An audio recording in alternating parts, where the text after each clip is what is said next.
Hi, I'm Michelle Begue with a look at what's happening in Latin America now. But first, our news trivia. Which of these three major cycling tournaments has Colombian cyclist Egan Bernal not won? We'll have the answer later. Mexico's press is facing mounting threats. On Sunday, journalist Lourdes Maldonado was murdered in Tijuana. This comes less than a week after photojournalist Margarito Martinez was shot dead. And days ago, another reporter, José Luis Gamboa, was fatally stabbed.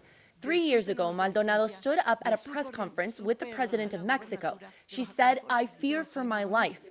Journalists are calling for action. Activists say 9 Mexican journalists were killed last year alone. For more on this story, we'll go to my colleague Al Baverstock.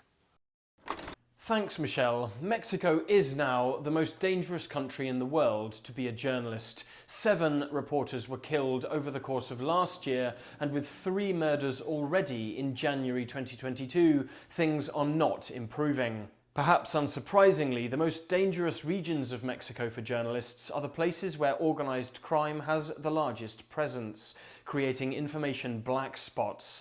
The murders have sparked nationwide protests by Mexican journalists who say the government isn't doing enough to protect them.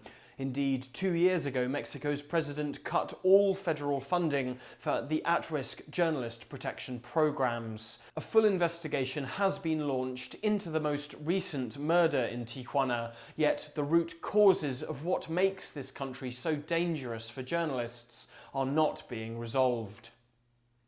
Honduras has a new president this Thursday. Xiomara Castro is taking office, but she already has a growing crisis on her hands. On Sunday, Congress elected 2 different leaders. Castro's own party is rebelling against her attempts to build a legislative majority.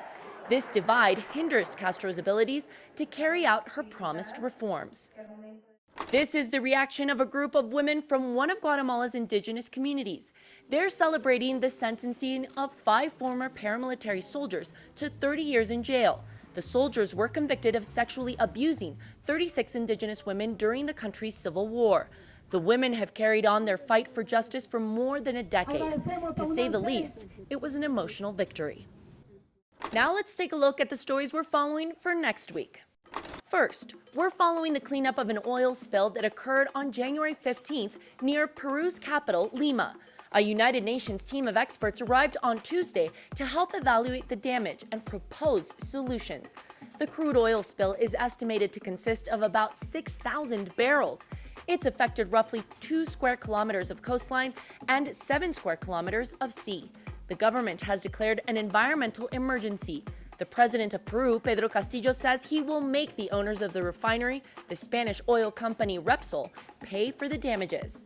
And second, more than 1,000 additional police officers have begun to patrol the Ecuadorian city of Guayaquil. There's also an increased military presence. Ecuador's President Guillermo Lasso ordered the measure in the country's southwest after an increase in crime. About 70 people have been killed in just 3 weeks. The government says the deaths are connected to the drug war. Officials claim the country has become a transit point for narcotics headed to the United States and Europe. And third, we'll also be following Ecuador's President Guillermo Lasso for another reason. He's set to travel to China in the first weeks of February. The president of Argentina, Alberto Fernandez, will be in Beijing as well for the opening ceremony of the Winter Olympics. He is expected to hold an official visit with his Chinese counterpart, Xi Jinping. And now the answer to our news trivia. The answer is C. Egan Bernal has never won the Vuelta a España bicycle race. He's a 2-time Grand Tour winner with the Tour de France in 2019 and the Giro d'Italia in 2020. Colombians and world cycling fans are holding vigil for the health of this 2-time Grand Tour winner.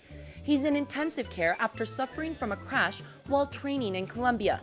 The 25-year-old cyclist had hit a parked bus while riding at a high speed. By Tuesday, he had 2 successful surgeries. His British team said he fractured his vertebrae, right femur, and right patella, along with sustaining chest trauma, a punctured lung, and several fractured ribs. We wish him well on his road to recovery. That's it for this week. We'll see you again soon on Latin America Now.